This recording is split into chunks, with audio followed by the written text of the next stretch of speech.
Why do some countries grow consistently while others stuck in poverty traps? Is growth just about saving more money, or does innovation matters more than the capital? Welcome to day 14 of 100 Days Indian Economic Service series. In this series, we'll do revision of all the topics mentioned in the syllabus, most important ones.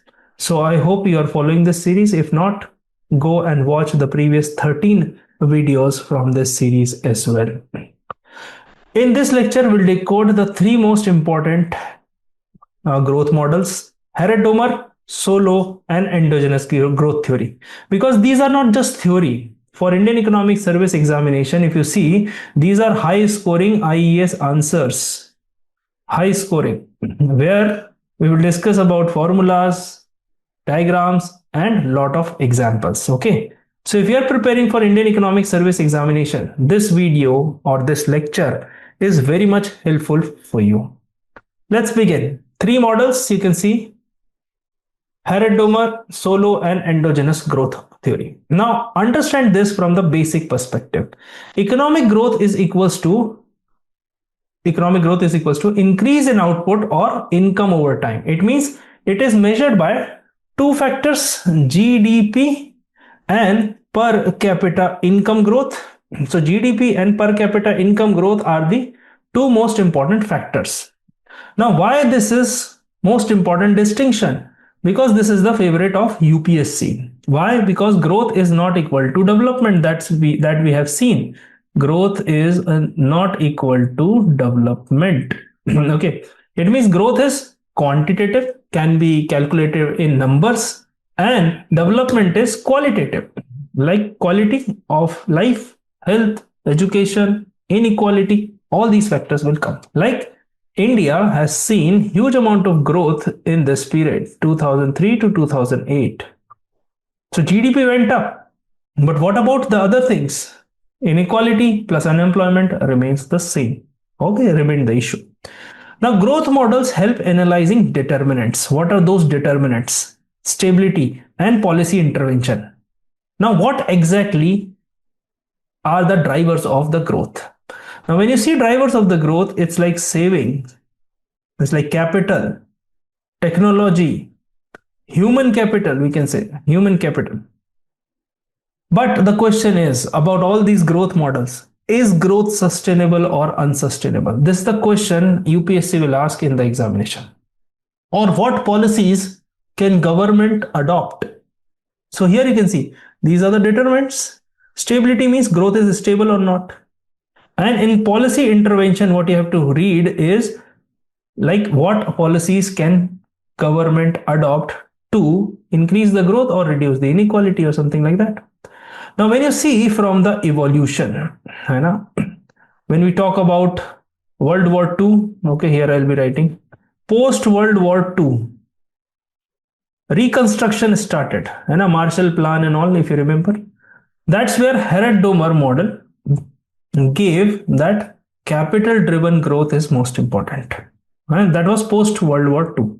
Then Solow came in 1950s and 60s.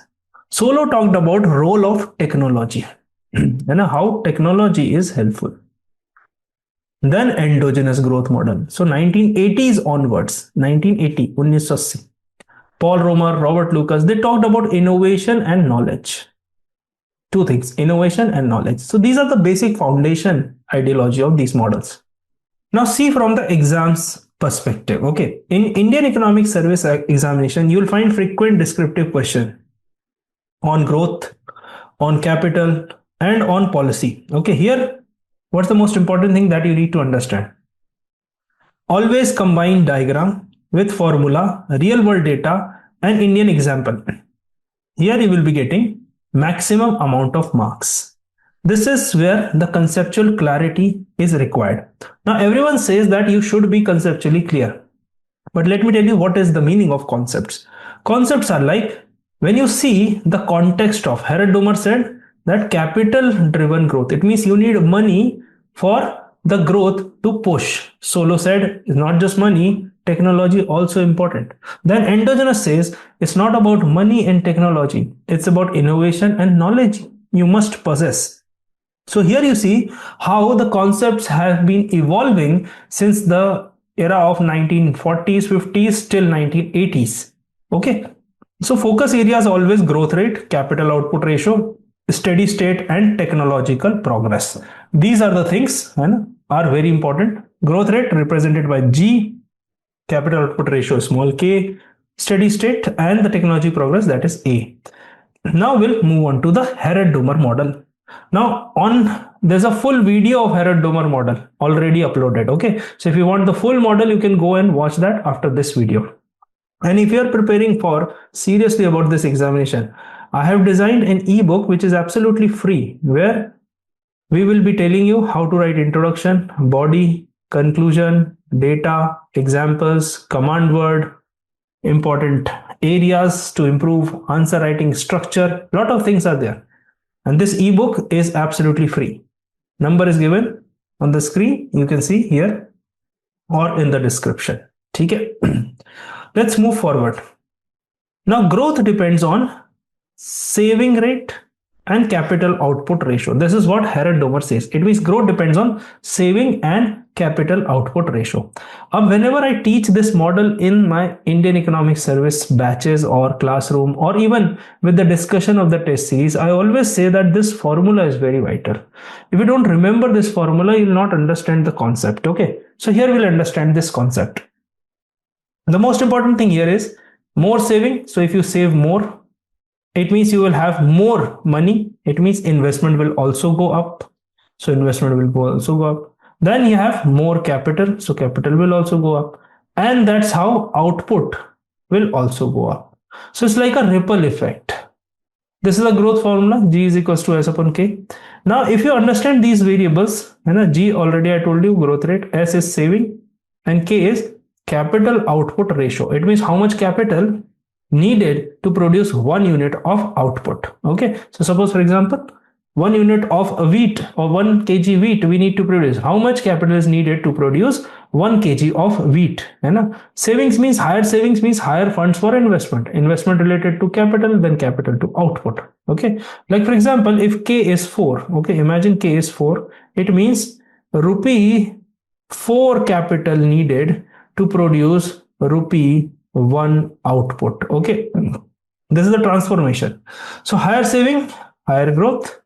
More efficient capital use means higher growth. So simple sense, we'll see here in the first one. The examples are like South Korea, Japan, East Asian countries in 1990s. They saw high rapid growth, and at that time their saving rate was 30%. Okay, so you can write this example in your answer writing. Okay, now whenever you see efficient capital use, what does it mean? It means the same investment, efficient country, more output. Like for example, if we compare with Japan, Japan is one of the most efficient country in the last century. Inefficient countries are like less output. So when they don't have technology, they don't have labor, or they don't like efficiently produce to that level of their capacity of their industries, etc. So here these are the various things like working as a crux of this model. Now limitations are simple, assumes fixed K and no technical progress. So this is how you can understand how the foundation of Solow model led here. So limitations generally become the foundation of the updated model. So here we have fixed capital output ratio, means there is no flexibility. That is unrealistic because investments are flexible. Capital output ratio changes. It changes for highway, it changes for building metro, housing, etc. And the second thing is they ignore the innovation. It means no technical progress. Now there's one concept known as knife edge equilibrium. Knife edge equilibrium means a small deviation makes economy unstable. Like for example, recently in India, petrol prices because of West Asian country engaging in war and all, it means a small deviation will lead to unstable economy. So for example, growth, okay, I'll just clean this. is suppose growth.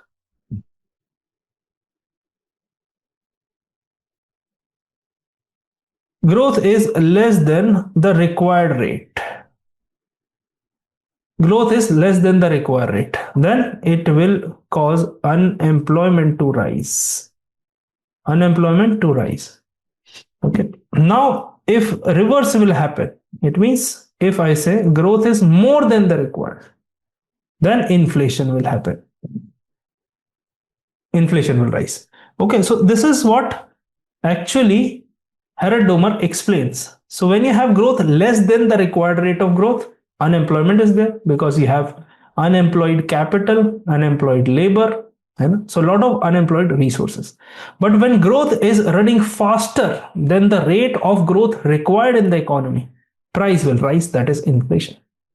Okay, so if you see 1950s and 80s, planning focus on capital formation, infrastructure project, heavy industries, infrastructure, public sector undertaking, and a planning commission was established, 5-year plan was rolled out. Capital formation was the focus because our first 5-year plan was based on Harrod-Domar model. So whenever you make a diagram, you always have warranted growth line, actual growth line, and natural growth line. And that's how you explain instability. Very, very high scoring point. Instability explanation in Harrod-Domar model is a high scoring point. Next, we'll move to Solow model. Solow model, steady state and technical progress. Now here, this is the most important thing.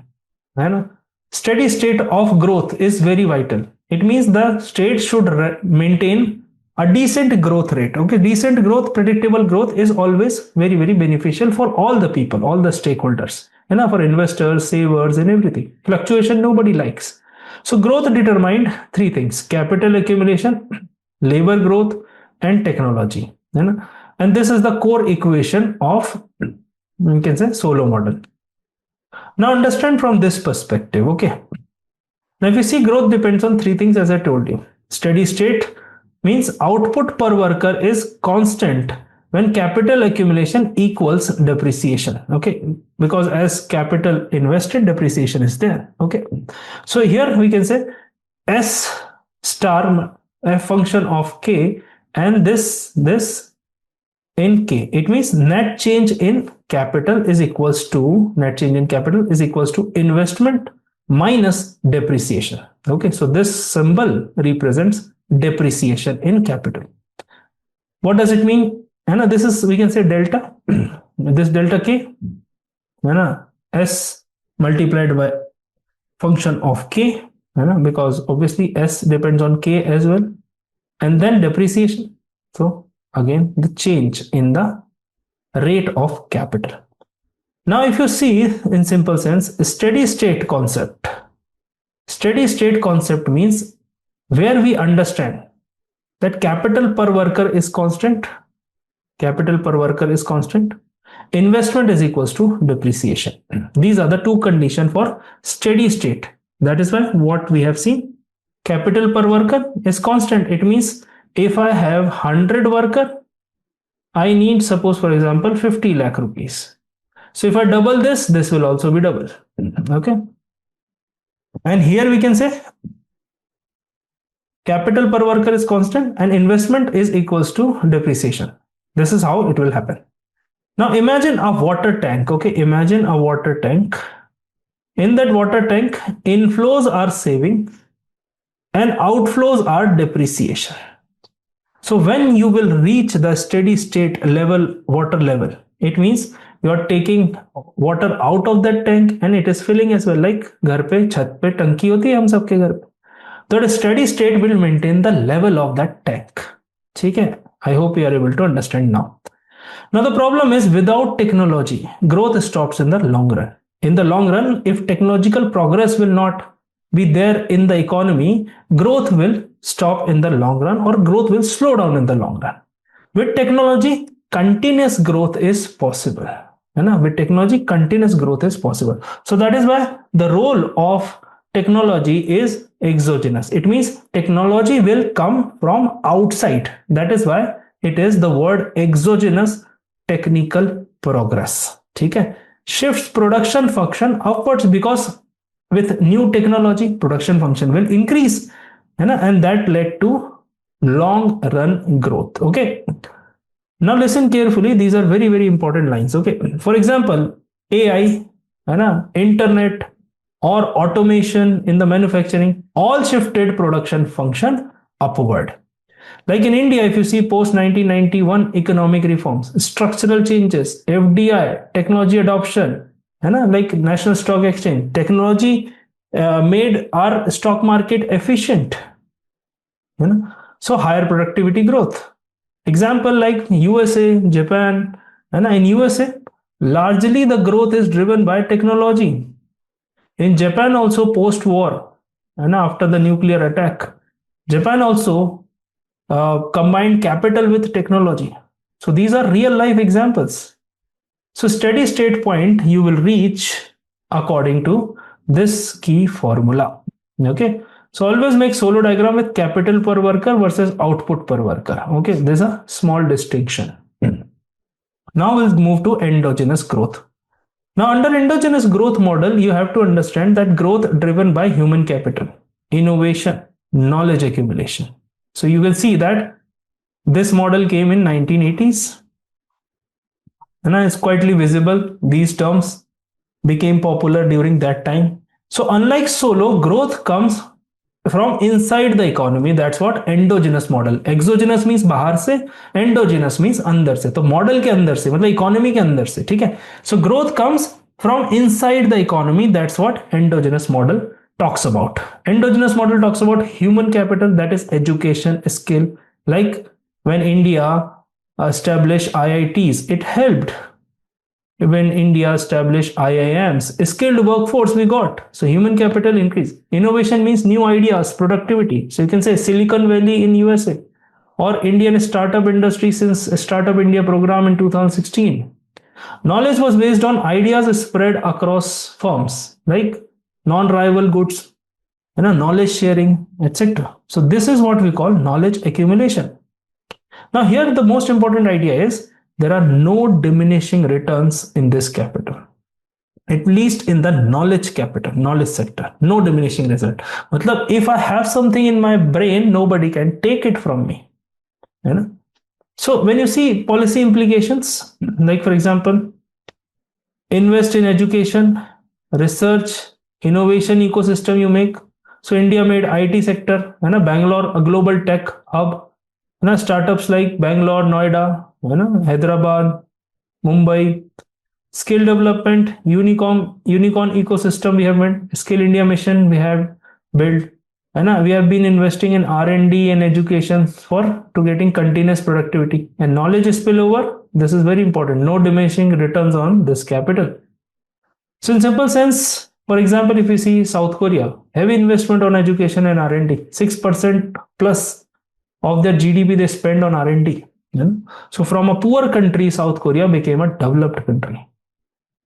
So always link with long-term policy, long-term growth. In previous IAS question we have seen, if you want compiled PYQ, you can also text me on the number given below. I'll give you the segregated compiled PYQ according to the syllabus, like micro. These are the micro consumer demand questions. Okay, so that it will be easy for you. It will save a lot of time for you. Now we'll go to the last one, that is expert tips from answering previous year IAS question. So from this area, they always ask define the model and key assumptions. So start with clear-cut definition, and always be careful about writing introduction, because introduction must be indicative in nature. It should not be like an explanation or something. It's just you should tell the examiner that you understood the question. Okay. Next we have to show the growth equation or explain the components. Like for example, in Harrod-Domar, G is equals to S upon K. In Solow, you about delta K. So these are the things you always remember. Then you draw diagram and show equilibrium. Equilibrium means according to Harrod growth lines, according to Solow steady state growth. These are the things. Then policy relevance with Indian examples. So small Indian examples like planning era, 1991 economic reforms, or IT sector growth because of human capital. So all these things will help you in getting more marks or more concretization of thoughts in your answer. So when examiner will be reading, it should be clear that a person is aware about all those things. Now here you see, you compare models. If the question asked in a mixed format, then you can compare, or if it is not asked in the mixed format, you can compare it with the, according to the question obviously, with the previous models or the upcoming models. Like Harrod-Domar, driver of this model is saving. For Solow is capital and technology. But for endogenous growth, the driver of this model is innovation. You know, here we can say limitation of Harrod-Domar model is instability. In Solow model, it is technical, that is exogenous, बाहर से technology आएगी तब वो. Endogenous limitation is that it is too complex. So always remember that when you are concluding with implication for investment, technology and human capital, you should be clear about, like while Harrod-Domar focused on capital accumulation, Solow highlights role of technology, and endogenous growth model provides comprehensive framework. It means the 360-degree framework, comprehensive framework it provides. And that comprehensive framework is very important by internalizing innovation and human capital, making more relevant for the modern policy design in India. So on the same lines, if you make diagrams, equation, you can see here comparison, example of India, you're already 90% ahead of other students. Okay. At the end, I just want to tell you one more thing, very important. If you are seriously about preparing about IAS examination, I have a psychometric test. That psychometric test will ask somewhat 50 to 55 questions. It will take 10 to 15 minutes to fill that. When you fill that, you will realize what are your strength, weakness about the examination subjects, what are the areas where you need to improve. You'll get a mirror image of your preparation. In any stage you are in your preparation, even you are giving this year or even you are planning to give in next 3-4 years, this test will give you the transparent view about your current status of your economics knowledge. It is absolutely free. You can request on the number. This is the number. So here I'll be writing again, and this is there in the chat box as well. Okay, 78801078880. So I hope you enjoyed. This is the end of the day 14. Tomorrow we'll come up with day 15. Make sure you watch all the previous videos in order to understand the advanced level once we are approaching towards our 100-day series. Thank you so much. See you tomorrow.